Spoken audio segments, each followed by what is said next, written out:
And we are live. Welcome everybody to another Just Chat.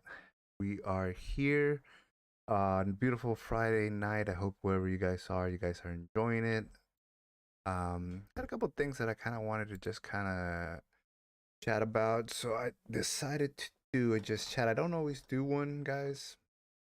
I typically want to at least have a few things to talk about with you guys, something interesting, or something that I at least want to go out in a bit of a nerd rant over with, something that I might have a little bit of a longer, lengthier opinion on. I recently went to see the new Evil Dead movie. I'm a huge fan of horror movies. I don't know if you guys love horror movies. I do. I've pretty much anytime a horror movie comes out, I at least have to watch a couple of the trailers.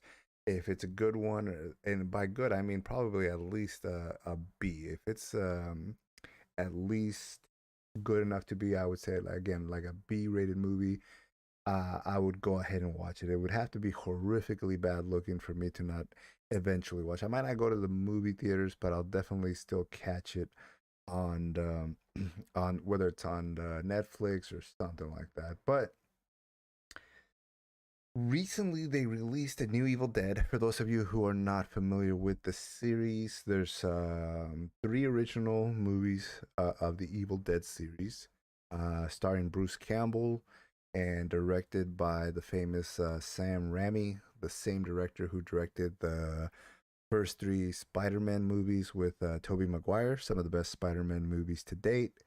Um, and those movies were pretty awesome. Just to kind of give you a quick synopsis, all three movies, it's a trilogy, Evil Dead, but it's not uh, um, your typical trilogy. It's not a storyline that follows straight through all three movies or anything like that. It's more of like each movie kind of stands on its own, but loosely connected to the other two. The first one is a straight up horror movie. You love horror movies, zombie, demon possessions. That's pretty much what it is. Your typical movie where a couple of friends go out to a cabin to have a good time. Um, One of them ends up dead. They end up finding a book to kind of bring back the dead or what have you, and one of them gets possessed. And then again, a bunch of weird demonic possessions and a lot of blood, a lot of gore ensue, and a lot of people end up dying. Again, that's the first one. Literally nobody survives. Maybe at the end, the Bruce Campbell character does still make it out alive. But your typical horror movie where one person ends up surviving and the rest of the teenagers who went to the cabin end up dead. Um, the second movie, you can kind of see it as a sequel. I would say you could almost see it as a bit of a reboot because it does kind of happen all over again. The Bruce Campbell character right back out there in the cabin. You still have the Necronomicon, the book of the dead. You still have somebody getting possessed. You still have all the friends getting murdered throughout the movie. The main difference, and probably one of the main reasons that I would say Evil Dead 2 is probably one of my favorites in the trilogy and one of my favorite horror movies, probably of all time, is because it diverts a bit from your traditional horror movie in that, again, the first one is straight up horror movie, beat for beat. The visuals are what make it more of a Sam Raimi style movie with the blood and the gore. The second movie deviates from your typical horror movie in that you have the Ash character fully realized. And by what I mean by that is nowadays, as people look back, people think like the Ash Williams character from the series that was on TV for a while, from the latter movies, is has always been there, has always been planned or what have you. And again, it was literally towards the last third, if not last fourth of the second movie, where Ash finally becomes Ash that we all know and love. Um, like I said, for the first half to maybe like two thirds of the movie, it ends up being almost like an homage to the first one. Everything almost happens beat for beat exactly the same way as Evil Dead 1. The main difference in the movie is that Ash finally decides to fight back. He loses an arm and he attaches a chainsaw to it. He gets a shotgun and basically just fights back. He becomes the Ash Williams that we know by the third movie and by the series and all that good stuff and the comics, action figures, video games, and what have you.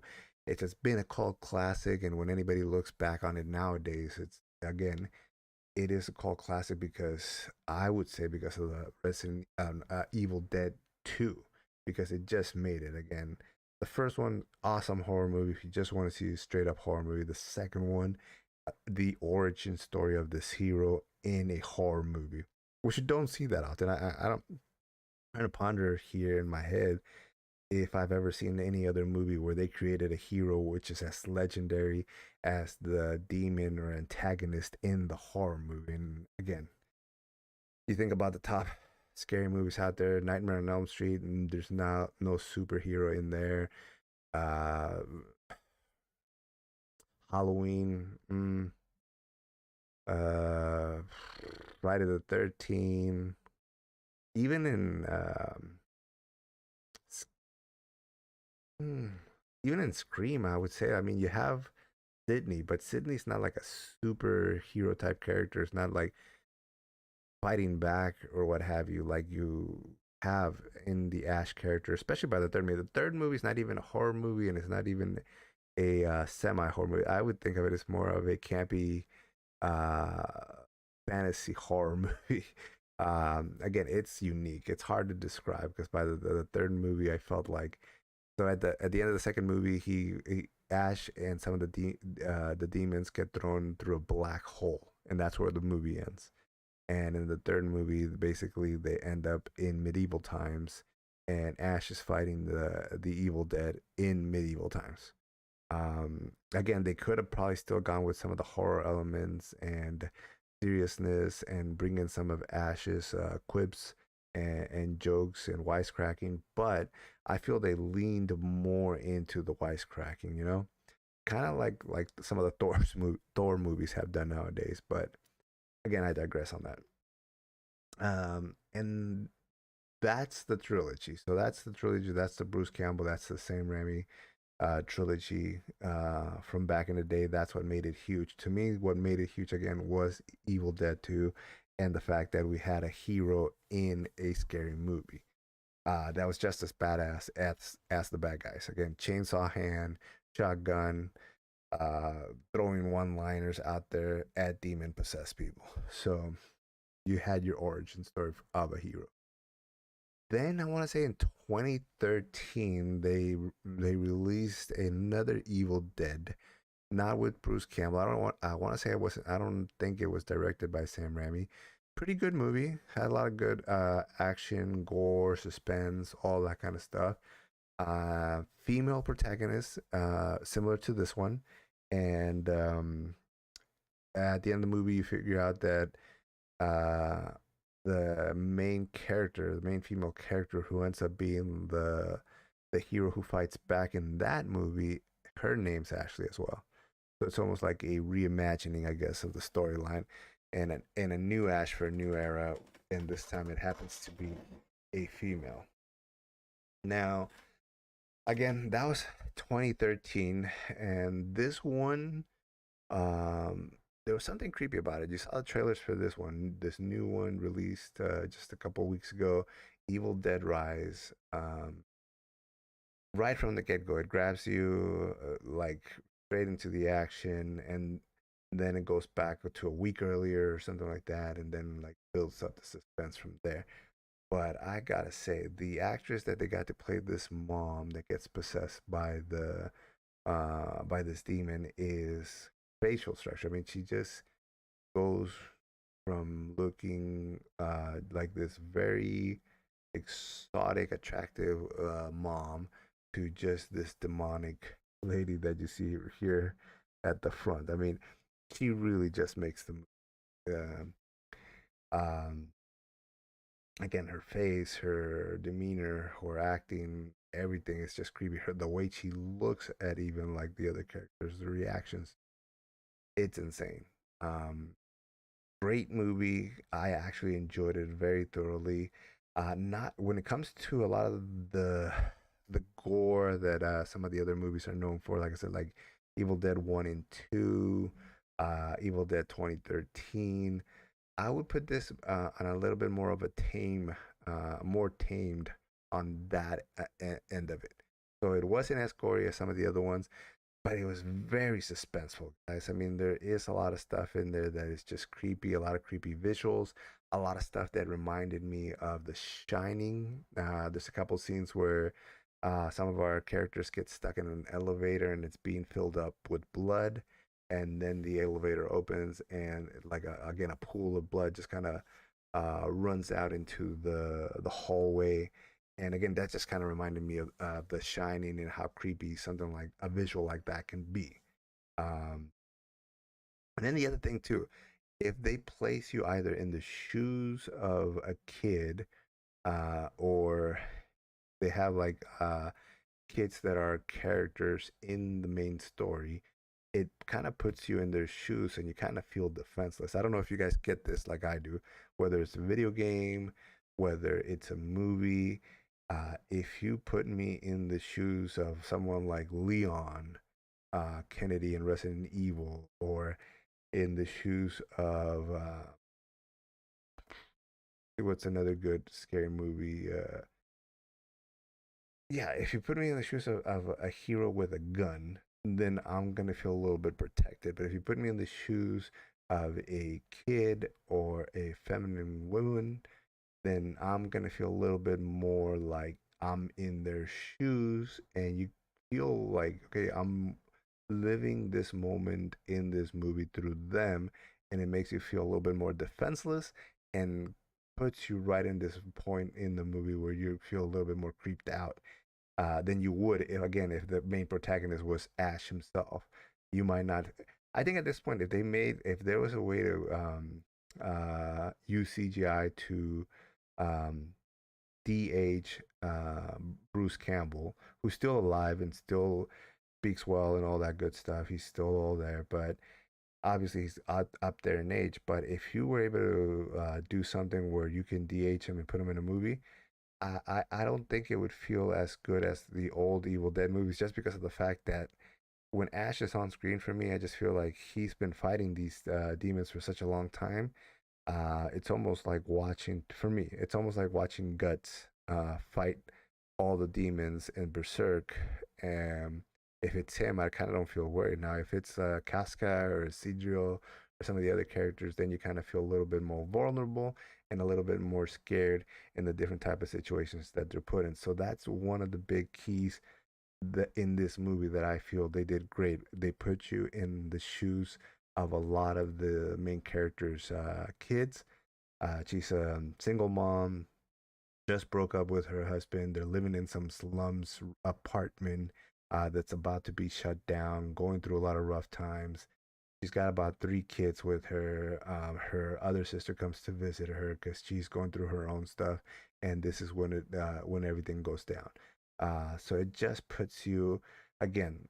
It was a great setup. Hotel that's run down, a slum type place, a single mom. It just puts you in such a vulnerable state, and with the dark like environment of this building that's kind of decaying itself in the background, super scary stuff. uh Again, and this is before you even add the horror element of a demon being possessing the mom. um Again, let's watch the trailer, guys. If this is not on your radar, it definitely should be.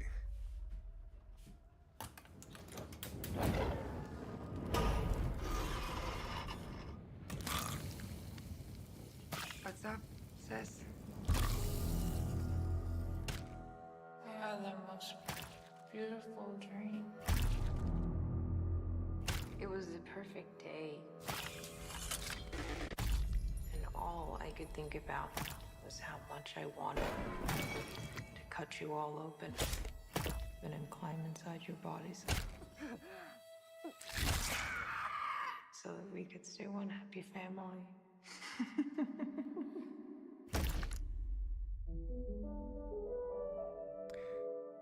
A couple of those scenes are right at the beginning, guys. Like legit, they don't even like stop to do this later or build up to it. What is this, Danny? I found it. What will I be?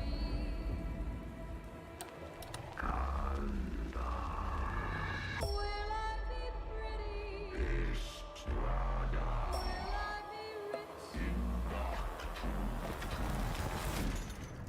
Here's what she said to me. Open up now. You don't look so good, Mom. Nothing a big old kiss from you won't fix.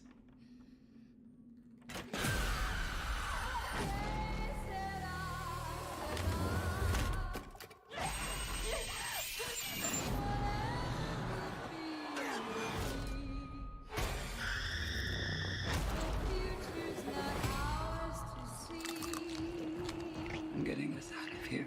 I promise. You'd be a good mom someday, Honeybah. Oh, yeah? Yeah, you know how to lie to kids.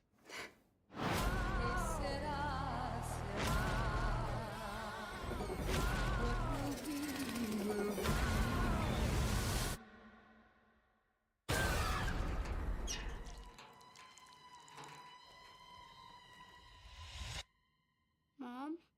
Mommy's with the maggots now.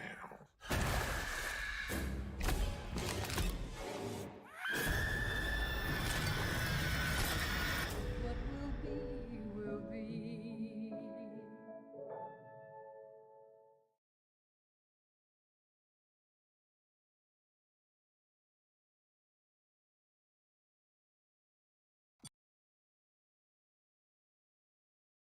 So there you go, guys. Like I said, this is just such a refreshing, scary movie. Like I said, a lot of homage and love shown to the old Evil Dead movies in the movie itself. But I do like, unlike 2013, where I felt like 2013's movie kind of pulled the rug out from under me in replacing Bruce Campbell as Ash Williams and giving us a different Ash, and on top of that, making Ash a female. But in this specific way, in this specific story, and the way it was crafted, I just felt like it made a lot more sense. Female protagonist, mom with 3 kids, a different setting. It's not out there in the cabins in the middle of nowhere, but it might as well be because it's like this condemned building in the middle of nowhere at night. So changed up the setting, changed up the I think it raised the stakes again because you're not out there with a group of buddies who you don't care about. Anytime I think about like a Jason movie or Friday the 13th type movie where a bunch of teenagers are out in the woods or in the cabin and they start getting picked off, it's like you don't really care too much about them, because again, they're all teenagers. Some of them are wild, drinking, having sex, this and that, and then they start getting picked off, but you never really get to know too many of them. As opposed to this movie where it's a single mom going through a rough time, 3 kids. It really puts you into their shoes, and you definitely care about each of them individually, and not wanting the mom to lose any of them, and not wanting any of the kids to be harmed as well. But yeah, so I think like if this is not on your radar, guys, definitely go ahead and watch. It's pretty awesome. I would definitely highly recommend. The next thing I wanted to talk about, guys, is I am late to the Bad Batch season 1.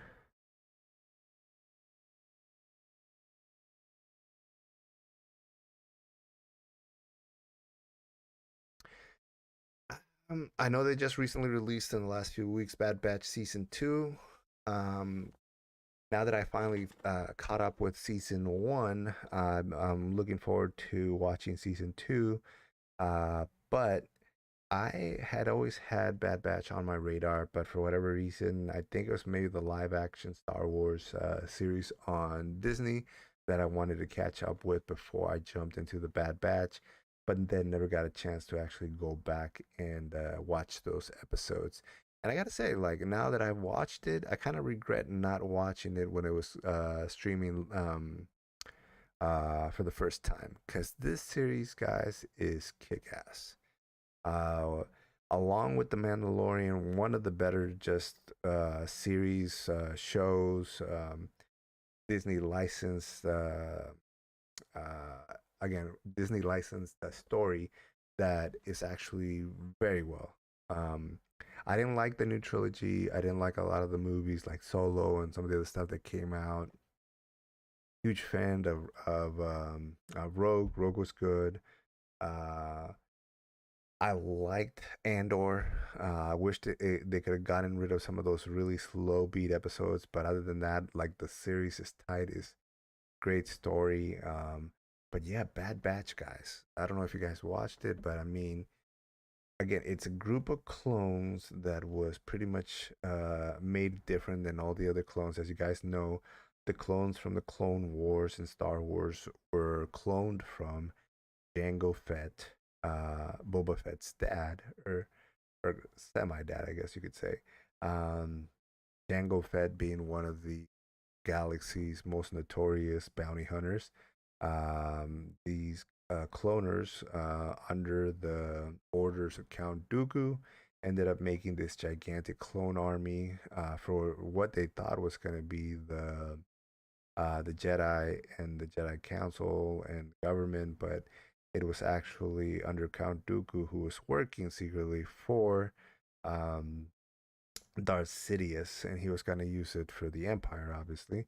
But yeah, the Bad Batch is supposed to be a group of clones that were made different than the regular clones. Each of them have their own talents. They got Wrecker, who's like super strong.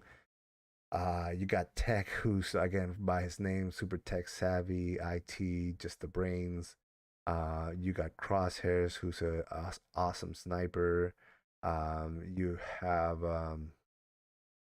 Omega, who's introduced, the kid, super talented, super smart.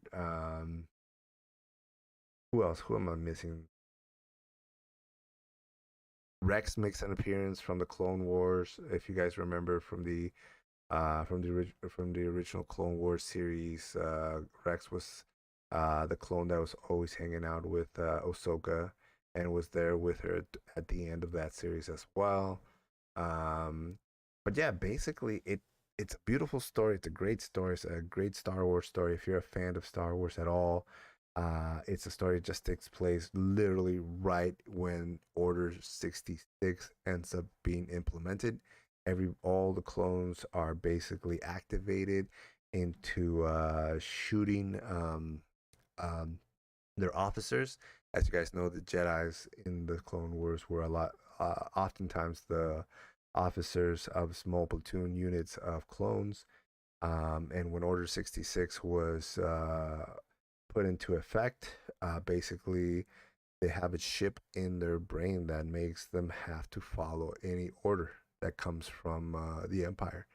Um, Again, this takes place right after Order 66 goes out, and for those of you kind of wanting like a little bit of a timeline where exactly this is taking place, this is literally taking place right at the end of the third movie. So episode 3, where Mace Windu goes to arrest uh,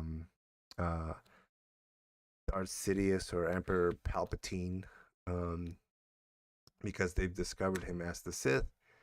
They're going to arrest him. Mace Windu is able to pretty much defeat him. As you guys know, Mace Windu is supposed to be one of the strongest Jedi in all history. As I think as powerful or more powerful than Yoda. Obviously, Yoda was supposed to be wiser in the Force, but I think Mace Windu was supposed to be the strongest, both because he, I guess, was able to tap into both dark and light sides of the Force and keep a balance so that the dark would not take over him, which is badass when you think about it. Again, only Jedi to have a purple lightsaber, Samuel played by Samuel Jackson in the movies. But anyways, he was about to arrest Emperor Palpatine because they had discovered him as the Sith Lord, and that's when Anakin basically ended up betraying the Jedi and siding with Darth Sidious and throwing Mace Windu out a window. Um, right after that, basically they put out the news that the Jedi had, instead of trying to arrest Emperor Palpatine, they tried to kill him. They used that as a cover to basically have Order 66 implemented and kill all the Jedi. And that's where this takes place. So Order 66 goes out. All the commanding officers that are Jedi end up getting killed, and the Empire basically puts a stranglehold and Emperor Palpatine or Lord Darth Sidious um, takes over and consolidates his power. Again, the Bad Batch work for the Council, so they basically just take orders. They do special missions. Um, so to them, when everything gets implemented, it kind of their group is special in the way that a lot of their chips are either not working, not effective, or have completely been removed. So they're kind of like the odd men out. Everybody, all their colleagues around them are basically just blindly following because it's a program in their brain, and so they literally start killing people that they were just friends with the day before. Commanding officers they fought on the battlefield with, they start killing people with no regard. There's an episode where a group of clones gets sent out to kill a group of rebels or insurrectionists, and when they reach the insurrection group, it ends up being that there's women, there's children, there's old people, and again, the Bad Batch is not about going out there and killing people or being a murder death squad for hire, so they end up passing on it. But in this new world order, passing up on any type of order means that you are basically disobeying the rules, disobeying the direct order, and are now basically have crossed the line into the treason territory. And so basically, they are written off. They're seen as traitors, and they got to make a break for it. And that's where you have the season start off, that they are not brainwashed like everybody else. They're a little bit unique versions of Jango Fett, unique clones, and each possessing unique powers, and or not unique powers, but unique talents. And it's just such a great show. It's it, it's great because again, it takes place right in between the Clone Wars at the end of Episode 3, going into Episode 4, New Hope. So you're right in that world where they've been exploring in the Clone Wars animated series and Rebels and all that kind of stuff. So it if you're familiar with that, this is the world that they're playing in, and they really crafted a story that is pretty cool.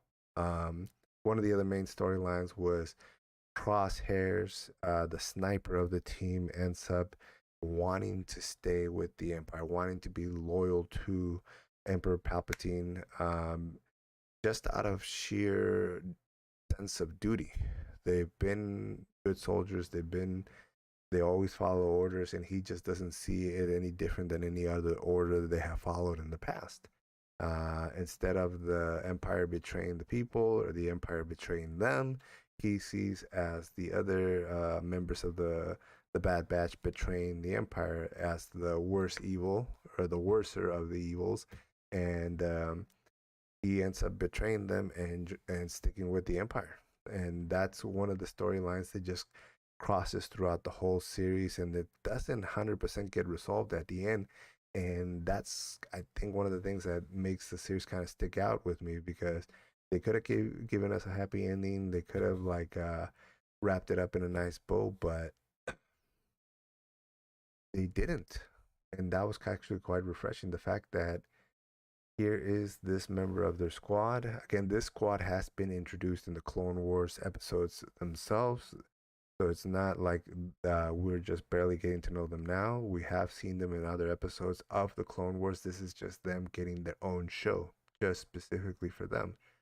And you see this group of brothers separated, or one of their main brothers separated and going off on their own. And throughout the whole series, you are made to believe that it's just because of the fact that he has this chip in his brain is not part of his control. He's not in control of it. He's only basically almost like we'll say being brainwashed to betray his fellow brothers. But at the end of the series, it basically he tells them, "No, I took out my chip a long time ago. This is me." Like so, it kind of leaves a kind of like a weird taste in your mouth when you're going like, these guys had been wanting to get him back, and as a viewer and as a fan of the Bad Batch, of from the Clone Wars days, you wanted to see the whole team back together. You want to see them mend fences and all that good stuff. But the fact that like, yeah, he literally is letting them know, I don't have a chip in my head. I took it out a long time ago. This is just me.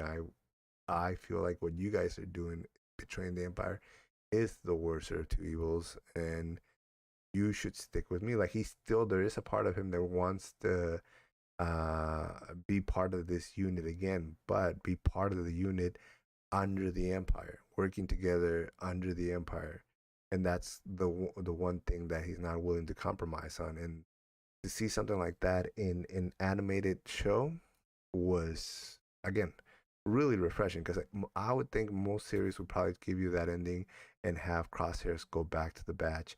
But yeah, having the fact that like, no, not only is he not being controlled by a chip, but and not only does he want to reunite with his unit, but he wants to reunite with his unit under the Empire, and he's not having any other. That was insane. So, but again, just a different take, and I really liked it. But the episodes themselves, guys, are great. They push the story along. There's a couple here and there that are kind of like story of the week. Don't do anything really to kind of like push the story along. But for the majority, I would say a good 70-75% of the episodes do help create this world, help develop the characters, and push the story along where you want a second season. I want a second season. We got it. I'm definitely looking forward to start watching that one as well, and sharing my thoughts on that one. But yeah, I mean, I enjoyed it. I'm kind of sad that I didn't get to watch it when it was out and new, but it was kind of one of those things where there's too many shows out there, and you mean to go back and watch something and you never get a chance to. And I'm glad I got a chance to watch this one, guys. If you're a fan of the Clone Wars series, if you're a fan of Dave Filoni, um, if you love the storylines they've been telling on The Mandalorian, the second half of the third season kind of sucked, as I've already ranted on a week or two ago. But other than that, I mean, I have to say Dave Filoni, The Clone Wars, The Bad Batch, Mandalorian's first two seasons, some of the best storytelling, some of the best Star Wars storytelling in a long, long, long time. I don't know about you guys. I'm not really too excited to see what Disney ends up doing with a lot of the main uh, chaptered movies. We'll say. I think they're giving those a break. Um, I I wanted to like the new trilogy, but after they did what they did to Luke, I just kind of felt like it really just they didn't understand what made the original trilogy so good, and what made the prequel trilogy good as well was the fact that you had this Anakin Skywalker, Luke Skywalker storyline. You had this bigger than life hero, bigger than life mythology, the hero's journey, like almost like a Neo in the Matrix chosen one type moment, and then basically you take it all away by making Luke Skywalker um, all of a sudden want to kill his nephew over having a bad dream about him going to the dark side. Just something that just seems completely out of character. And I won't speak too much about that because, again, the main thing I wanted to talk about was the Bad Batch. But I just want to say one of the main reasons I don't like, and to this point, I feel like in my brain, the last trilogy just does not exist, is that Luke Skywalker was your forever optimist when it came to his worldview. He was a character that found out that Darth Vader was his dad. He could have, at that point, most people would have given up. Here's your dad. Your dad is one of the worst people in the world, feared and hated by several people throughout the galaxy for all sorts of atrocities he's committed, killing the Jedi, killing Jedi kids. I mean, the list goes on and on. And yet he always thought that there was a bit of good in him, that there was a redemption road for his dad, for Anakin, and stayed true to that, and that's what ended up getting the win against Darth Sidious in the Return of the Jedi. That character, you're telling me, is supposed to want to kill his nephew after having a bad dream that he might go to the dark side. That is a far, far, far, far, far, far stretch. Not in line at all with the character. So that kind of just took me out of it right away and made me just feel like, okay, this director, this writers, they just don't understand the character. They don't understand the series. And they just didn't know what was going on. So again, I can't imagine Luke Skywalker going through all of that to try to get a redemption for his dad, wanting to kill his nephew for a bad dream. It just doesn't make sense, guys. So ever since then, I kind of like look forward to. I still love Star Wars. Still love the original movies, the prequels. Maybe except for the second prequel movie, that one wasn't so great. But the first and third were pretty good. Um, but yeah, like Bad Batch, Mandalorian, Clone Wars, a lot of these animated series and TV series are kind of reminding us what we ended up liking so much in the Star Wars universe, and bringing some of that back, and you know, kind of filling in the gaps for some of the fans who are really uh, loyal to the Star Wars universe, despite of everything that happened with the last trilogy, and despite of how a lot of our favorite characters have been treated in this new Disney era of Star Wars. Uh, Hopefully, there's more to come. I'm hearing good things about the Bad Batch season 2, so that's one thing. I'm looking forward to Ahsoka Tano series.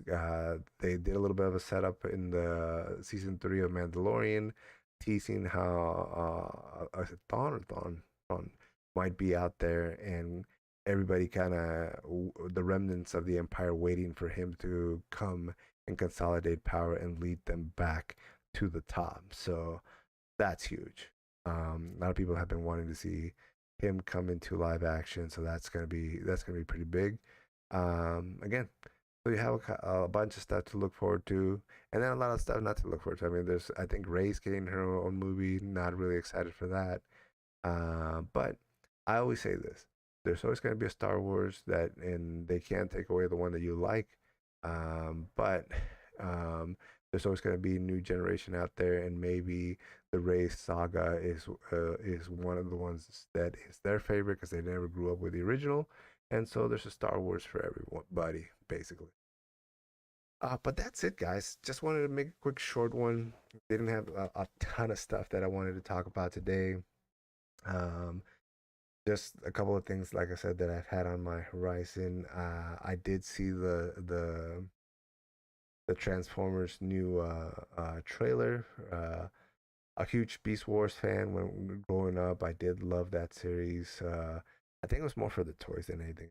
To tell you truthfully, guys, just the fact that Optimus was a giant ape, and you had Megatron as a T Rex was pretty awesome. Um, it looks pretty dope. I gotta say, like, but then again, I mean, I don't think I've ever seen a Transformers trailer that didn't look awesome. They typically do, and typically it's an enjoyable experience to go to the movies and watch a Transformers movie. But I also always feel several days later like I watched something that just doesn't stick with it, doesn't stay with you, it doesn't do anything. Like if you asked me, I've seen probably like 4 or 5 of the Transformers movies, and the only one I liked was the first one a lot, and the only one I could tell you the storyline was the first one. Other than that, all the other ones were pretty much forgettable. But I do remember enjoying watching the action on the big screen, grabbing some popcorn and watching it in the theater. So that was a fun experience, but it is just a popcorn flick. It's very disposable, and you won't remember what the story was about once you watch it. So I don't know. Don't know if I'll go watch that one. If I do, I'll definitely chat about it here on the channel. But that's pretty much the only other thing I had on my radar so far. Oh no, we do have Guardians, but I have spoken about Guardians. Guardians has been on the horizon for a while now. I'm excited to see how they'll end up completing the trilogy on that, and how they might move forward after completing it. Because I get the feeling like Guardians is probably gonna stick around. Like Guardians, the property, the name will stick around, and I feel like there will be, whether it's a Guardians 4 or Guardians the next story. I think they will make another movie, but I do get the feeling like it'll be a new group. Like some of our characters might stay, but not everybody is coming back. Not that they're dead, just that they leave the group and go maybe like settle down or what have you, and so we'll get new team members on the Guardians. So that will be cool to see. Um, just because I mean I think they've done a good job in the animated world with the What If series, where they had Black Panther um, ended up being the leader of the Guardians, and you had Thanos as an actual just member of the Guardians. So that was insane. It was a good episode too. But yeah, I think they could have some fun with it, add some new members, keep some of the older ones, and just match up a good new team together. And obviously, they're one of the few teams that operate in the outer space world of Marvel Cinematic Universe. Again, with the Adam Warlocks that's supposed to be in this series, with the Silver Surfers, the Galactus, all that type of stuff. All those characters are out there in Marvel like space, you know. So I think they will have some Guardians. Again, whether they call it Guardians 4 or whether they do something new, I do think there will be another Guardians movie. I just don't know if it'll end up being with the same characters and actors that we have come to know the Guardians. But that's it, guys. Actually, one thing. Let's end it with one insane thing.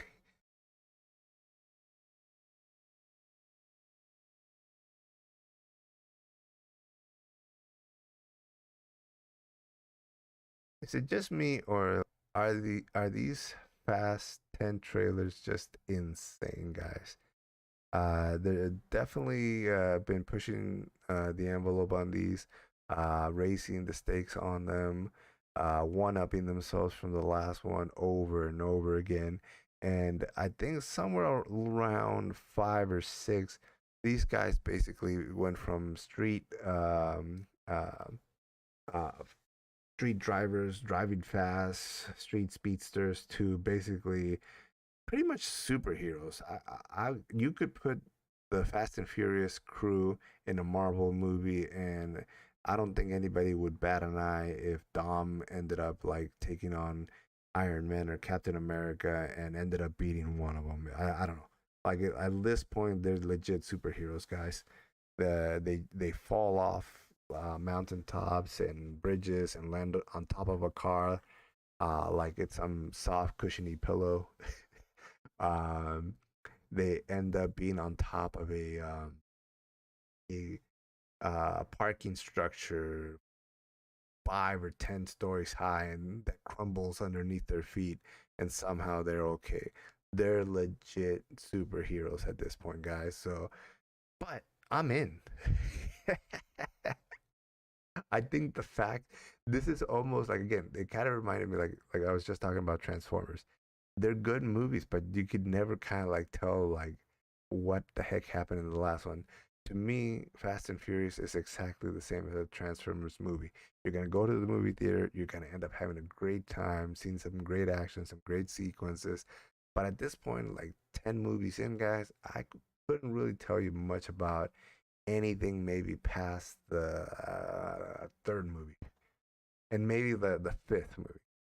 First, obviously, is the whole everybody together. You had um, both Vin Diesel's character and Brian. Oh man, I forgot his name. I forgot the actor's name. For those of you who've watched the movies, you guys know who I'm talking about. You have both of them in the movie. Great chemistry, great story. You have the second movie. Vin Diesel basically is no longer part of the team. They don't really explain, I guess, what he's off doing, but you end up having Brian and now Tyrese be the two main characters, and they're doing something similar again, breaking the law, stealing cars, stealing stuff. And then you have the third movie where now you don't have Brian and you don't have Vin Diesel's character. Now you have a brand new character in Japan doing drifting. They call it a Fast and Furious Tokyo Drift. It wasn't until the fourth and fifth movie where they finally bring everybody back. Dom's finally back, and you get the feeling of the whole family coming back together, and like that's when they really started kicking it into high gear, and people kind of like saw it. For me, it felt like it was one really good movie, one B movie, and one like you guys jumped the shark movie. And at that point, it could have died in that third movie, but somehow fourth and five, bringing everybody back. I think people were like, it was like a guilty pleasure, and now you're giving me everything I loved from the first movie, and you're adding additional characters on top of the characters I already love, and you're raising the stakes on the action sequences, and that's pretty much a recipe for success. Again, a lot like the Transformers movies, though, you don't really need to know much about the storylines. You won't remember much about them. There's no way, even I think the most hardcore Fast and Furious fans, I don't think could sit down and tell you the different story elements of all 9 movies of this. It would just be insane. Um, the guy, you might exist. There might be a guy like that who would be able to tell you the storylines of all 9. But like I said, for me, besides the first 3, I couldn't tell you much about the storylines of 4, 5, 6, 7, 8, or 9. All I know is the whole team is back together after 4 or 5. Obviously, because the actor died, they had to take Brian off, but he didn't die in the series. He just retired in the movie with his wife. So in the movies, he's still alive. In real life, the actor is dead. Paul Walker. There we go. So they obviously, with Paul Walker dying in an accidental car accident, they had to remove the Brian character from the series, but they did that in a great way. And they brought in a lot of different characters to kind of fill in the gap. Like, again, um, you have The Rock, who's been there maybe since 5 or 6. Jason Statham, who's been there since 6 or 7. He's going to be in 10 as well. Just a lot of great characters. I think Gal Gadot, Ms. Wonder Woman herself, will be back, I think, in 10 as well. So just a lot of great characters. So a lot of times it doesn't really even matter too much about the storyline. It's just the fact that you have this great set of characters. They're funny. They're lovable. I think more than anything, they're lovable. And then you get to see them in these awesome action sequences. So let's check out the trailer, and we'll end the show with that one.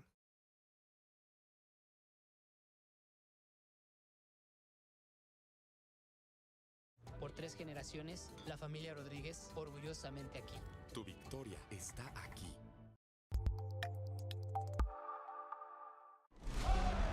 Punch it! You know, we'd already be there if Roman wasn't driving Ford Knox on wheels. You see me shining, baby? We're locked inside. It's a trap. That's a bomb. All right, dorks, what are we blowing up? What?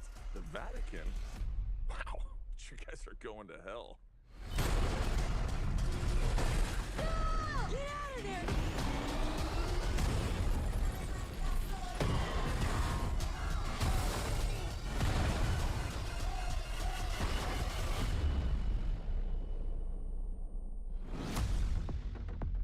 The great Dom Toretto. If you never would have gotten behind that wheel, I'd never be the man I am today. And now, I am the man who's going to break your family. Piece by piece. The devil's coming. Boom.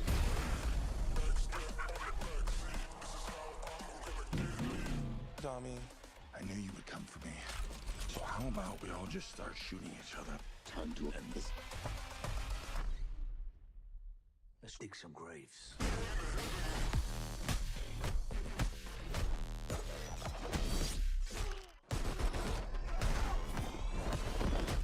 You are not to be trusted. Hey, you ain't on my Christmas list either. Cavalry's here.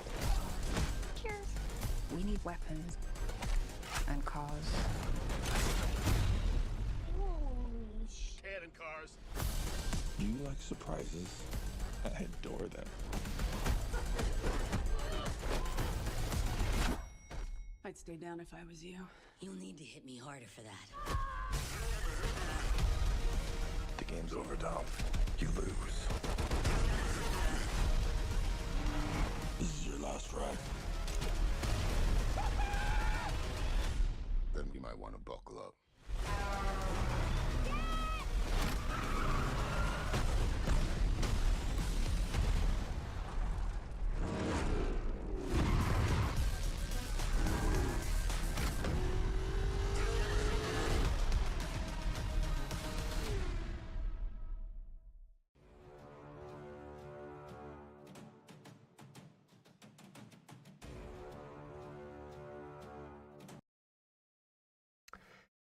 Yeah, that's this looks freaking amazing. I can't say anything else. I mean, they keep on like just upping the ante on what an action movie is, how well an action sequence could seem. It's insane, guys. The scene where like Dom jumps off a freaking bridge and brings down 2 helicopters. That's the kind of stuff I'm talking about. Like, again, they're literally superheroes, guys. I could see the Fast and Furious gang, Tyrese, The Rock, Dom, Gal Gadot, Statham, all of these guys. I could see them as a mashup. Let's say you put the Fast and Furious crew against the Guardians or what have you, against the Avengers. Legit, it just doesn't seem at this point like something stupid to say, you know? It would just be a superhero squad against another superhero squad at this point. And I'm looking forward to it. I'm in. So, again, I'm not making fun of it. I'm just saying, it's literally a superhero squad. But that's it for today, guys. I'm gonna chill for a sec, but I will be back in about 15-20 minutes and we'll do Friday Night Fights. I have a new fighting game for you guys, so we will be doing that in just a little bit. I do like I said, to bring a new fighting game as often as possible on a Friday night. We've done a ton of games in the past. At this point, Street Fighter, Mortal Kombat, Guilty Gear, what else? Nickelodeon, Soul Calibur. Man, you name it. I mean, playing Tekken, Chrono Phantasm, Super Smash Bros. If it's a fighting game, I'll definitely play it. So I got a new one for you guys. So I will catch you guys in about 20 minutes. If not, enjoy the rest of your evening, and I will catch you guys on the next stream.